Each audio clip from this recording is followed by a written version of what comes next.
E aí, pessoal, tudo bem com vocês? Hoje é dia 30 e antes de qualquer coisa, eu quero pedir que vocês ouçam esses 2 minutinhos de conversa, 2 minutos, prometo, de conversa que eu tive com o professor e advogado Evandro Pontes. Por que o presidente não podia enfrentar o Alexandre de Moraes do STF ontem por conta da nomeação do Ramage? Eu fui uma das que publiquei no Twitter o seguinte: se eu fosse presidente, eu ignoraria a ordem do ministro Alexandre de Moraes e nomearia o Ramage. E ele veio me explicar, eu gravei a conversa com a autorização do professor, claro, e publiquei em formato de vídeo. Então eu gostaria que vocês ouvissem esses 2 minutinhos, coisa rápida, para entender por que o presidente não pode enfrentar o STF como nós desejamos, e alguns aí estão chamando o presidente de covarde, de que ele não enfrenta o STF e que ele está de joelho para o establishment. Não é isso, ouçam. Oi, professor Evandro, muito obrigada por falar com a gente. Já quero adiantar aqui para o pessoal que está ouvindo que as redes sociais do professor estão aqui na caixa de informações. E, professor, já vamos começar. Caso o presidente enfrente o STF e nomeie o Ramage, ele poderia sofrer o impeachment? Sim.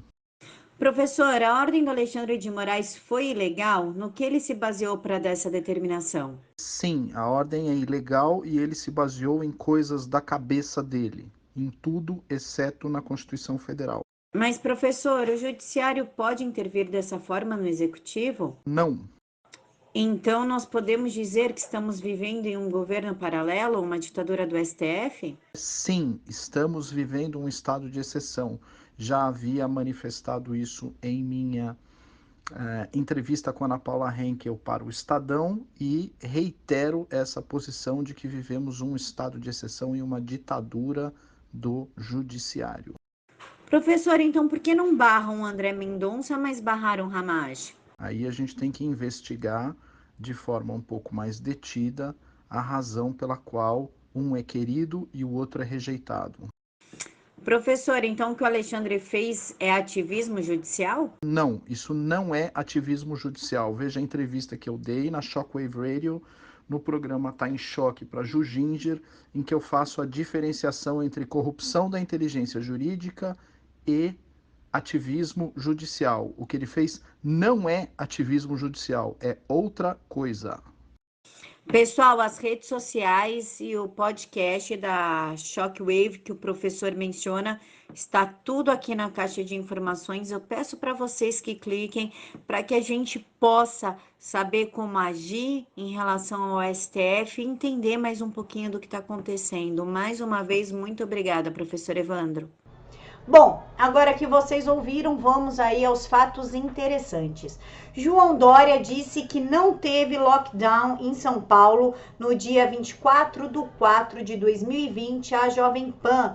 Ele afirmou que não teve lockdown em São Paulo. Mentira, teve e tem. Só que hoje o Bruno Covas fala o quê? Que vai estender a quarentena aqui em São Paulo e vai aumentar as restrições. Novas medidas terão de ser tomadas se a cidade mantiver baixo nível de isolamento e escassez em vagas de UTI. Peraí, e hospitais de campanha que vocês construíram estão aonde? Porque foi usado o Pacaembu e o Morumbi e as UTIs não estão superlotadas. Eu vou fazer uma aposta aqui com vocês e vocês vão me cobrar em 2021 para 2022.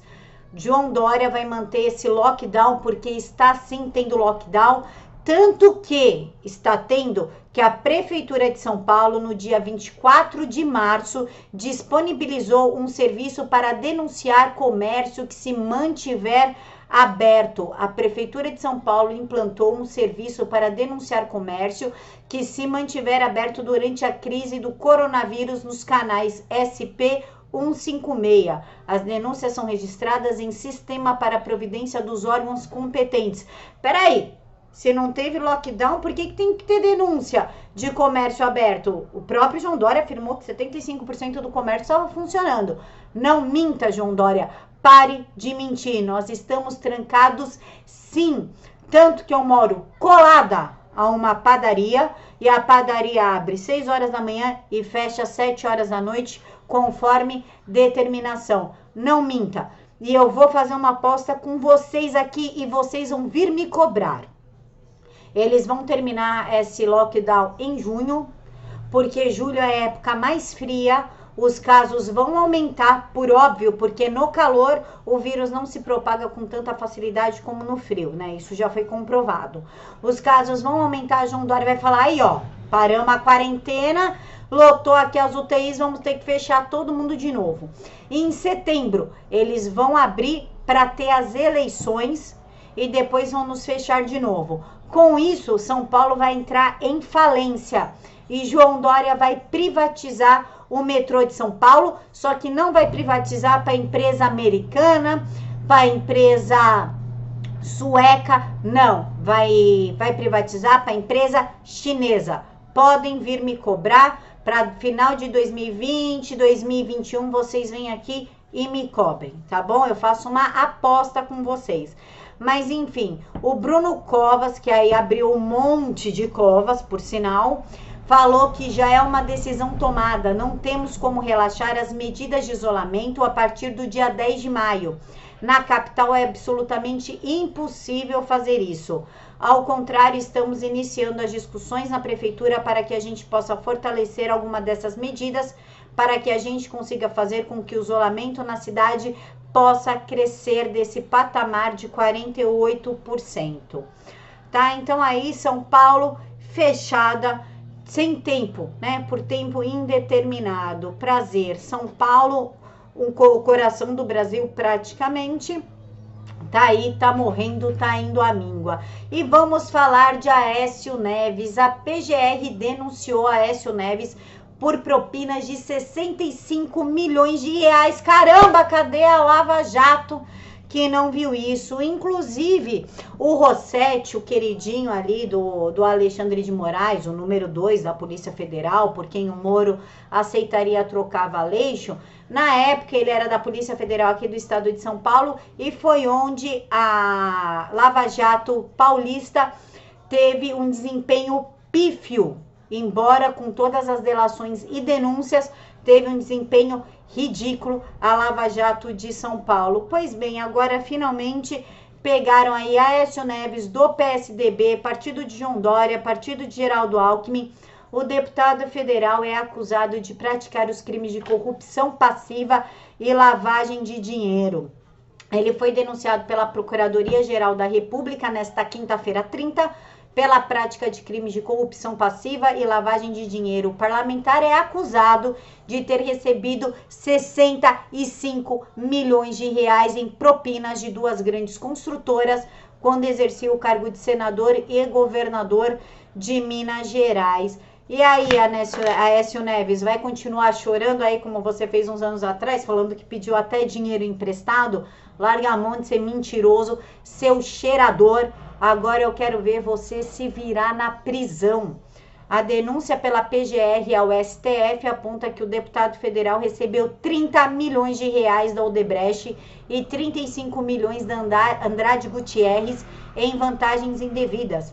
Em troca, beneficiou essas companhias em obras de infraestrutura, como o projeto Rio Madeira e usinas hidrelétricas de Santo Antônio e Jural. Então, e quando foram pedir a expulsão dele do PSDB, não, coitadinho, deixa o Aécio aí, Aécio não fez nada, Aécio é bonzinho, ele só é um aspirador de pó. Mas é um bom rapaz, tá aí o bom rapaz denunciado por 65 milhões de reais. E antes que eu me esqueça, João Dória aceitou fazer uma reunião com toda a esquerda para discutir o Covid-19. O convite veio do Aloysio Mercadante e do Rui Costa, o governador da Bahia. Mas nós estamos indo muito bem aqui em São Paulo, né? Vocês estão vendo.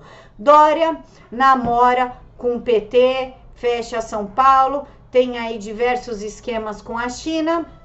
Aécio Neves Mineiro, do PSDB, também sendo denunciado por propinas de 65 milhões de reais. Então, eu acho que está na hora da gente não pedir somente a extinção do PT, como pediram. mas também do PSDB. E falando em extinção, me veio na cabeça a CPMI da fake news e a Rosa Weber, que entende que a liberdade de expressão não aceitou quebrar o sigilo do gabinete do deputado federal Eduardo Bolsonaro, porque ela entende que o Bolsofeios é uma liberdade de expressão, é uma brincadeira, então ela derrubou os 11 inquéritos da Joyce e do Alexandre Frota. Com isso, novamente, já falei isso em vídeo anterior há um tempo atrás, a CPMI da fake news perde totalmente a sua força. Na verdade, a CPI do memes, né? Vamos ver quem está fazendo memes. Ainda mais com áudio aí da cabeça da CPMI, da fake news, Joyce Hasselmann, pedindo a criação de perfis. Se pede criação de perfis, não são de pessoas, não tem como uma pessoa real ser real em perfis com nomes falsos. Então, ela que faça um perfil com o nome dela. Essa explicação da Joyce foi ridícula.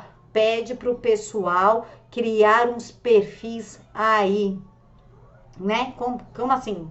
Vamos combinar que ela, a cabeça da CPMI da fake news, pede para se criar perfis falsos. Deixem aqui para mim nos comentários o que vocês acham aí da denúncia do Aécio e do lockdown que vai, infelizmente, continuar em São Paulo. Um mega beijos no coração de todos. Encontro vocês às 10 horas da noite no canal da Valéria Bernardo, porque vai conversar eu, a Valéria e a Bia Kisses. Mil beijos.